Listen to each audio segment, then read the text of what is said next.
Hello guys, તો નમસ્કાર। તો આપણે આવી ગયા છે આજે મેવાડા અને આપણી સાઈડ ઉપર આપણે મેવાડા આવી ગયા છે અને આપણો જુઓ પાછળ દેખાય છે તો સ્લેબ કમ્પ્લીટ ફાઇનલી ગોઠવાઈ ગયો છે અને આપણે લોખંડ બાંધવાનું ચાલુ છે, સ્ટીલનું કામકાજ ચાલુ થઈ ગયું છે। તો ઉપર જઈને તમને બતાવીશ કે કેટલું આપણું લોખંડ બંધાયું છે અને કઈ રીતનું બંધાયું છે અને આના જે સ્લીપ પાર્ટ છે તો એ કઈ રીતના બંધાયા છે એ તમને ચોક્કસથી જરૂરથી હું બતાવીશ। તો તમે વિડીયો એન્ડ સુધી જોજો અને વિડીયો અમારો સારો લાગે તો વિડીયોને share, subscribe and bell icon and follow કરવાનું ના ભૂલતા।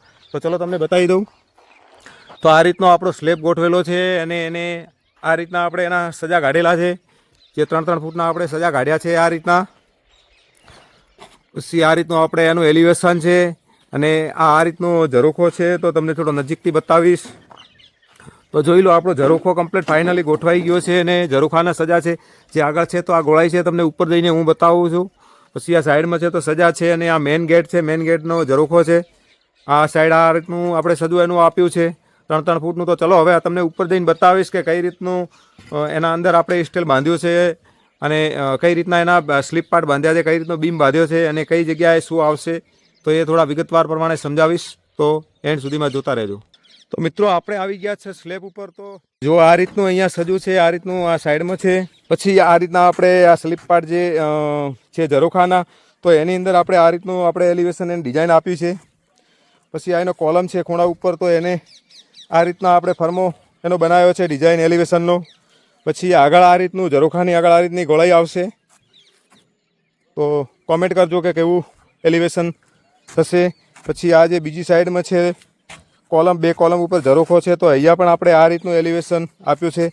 આ એટલો ખૂણો થોડો ગોઠવવાનો બાકી છે, તો એ કાલે ગોઠવાઈ જશે। પછી મિત્રો વાત કરીએ સીડીની, તો સીડી આપણી અહીંયા આગળ આવે છે, તો સીડી હજી ગોઠવવાની બાકી છે। એ તો મેં આગળના વિડીયોમાં તમને ચર્ચા કરી હતી એના વિશે। પછી આ જો સજુ ગોઠવાઈ ગયું છે। પછી આ મિત્રો જે છે બીમ છે, તો એ છે આપણે ઝરોખાના 3 બીમ, જે 2 બંધાઈ ગયા છે, 2 અને 1 પેલો પડ્યો, 3 બંધાઈ ગયા છે। પછી આ સ્લીપ પાર્ટ બાંધેલો છે, તો સ્લીપ પાર્ટ આપણે ક્યાં મૂકવાનો છે? તો સ્લીપ પાર્ટ અહીંયા મિત્રો અહીંયા આવશે, અહીંયા સીધો આવશે, કારણ કે આરું આ ડિસ્ટન્સ આવે છે 4.5-5 ફૂટ જેવું એલિવેશન આપવાનું છે, ગોળાઈ આપવાની છે। તો અહીંયા બ્રાકેટ છે અને અહીંયા બ્રાકેટ છે, 10 ફૂટનું અંતર છે। તો એના અંદર આપણે પૂરેપૂરો સ્લીપ બીમ લઈ લીધો છે, તો આને વાંધો ના આવે સજાને એના માટે। અને હવે વાત કરશું આપણે લોખંડની। તો મિત્રો જો લોખંડ આપવાનું આટલું બંધાઈ ગયું છે। આ કિચનનો ભાગ છે, અહીંયા બંધાઈ ગયું છે। આ સંડાસ બાથરૂમનો ભાગ છે, તો આ બંધાઈ ગયું છે। પાછળના 2 રૂમ છે, તો પાછળના 2 રૂમનું બંધાઈ ગયું છે। પછી મિત્રો આ એક નાની જ રીલ બનાવું છું, એટલે અપડેટ આપું છું તમને। પછી આના મોટો બ્લોક આવશે આપણો, તો એ નેક્સ્ટ બ્લોગમાં તમને ટોટલી સમજાવીશ કે કઈ રીતનું આપણે આના અંદર સ્ટીલ બાંધ્યું છે અને શું છે એની રીતે ટોટલ તમને સમજાવીશ। પછી આ છે આપણો સ્ટોર રૂમ છે, તો સ્ટોર રૂમનું પણ જો બંધાઈ ગયું છે।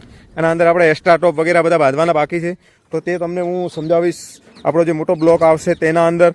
અને આ એક નાની એટલી રીલ બનાવી છે, આપણે 4-5 દિવસથી નહોતા આવ્યા, તો આજે આવી ગયા છે સાઈડ ઉપર, તો એના માટે આપણે એટલે અપડેટ તમને આપી રહ્યા છીએ।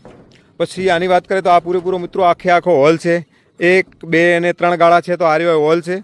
તો એનું સ્ટીલ આપણે બાંધવાનું બાકી છે, આગળના સજાનું બાકી છે, ઝરોખાનું બાકી છે। તો ટોટલ સ્ટીલ બંધાઈ જાય એટલે તમને અપડેટ હું પૂરેપૂરી તમને આપીશ।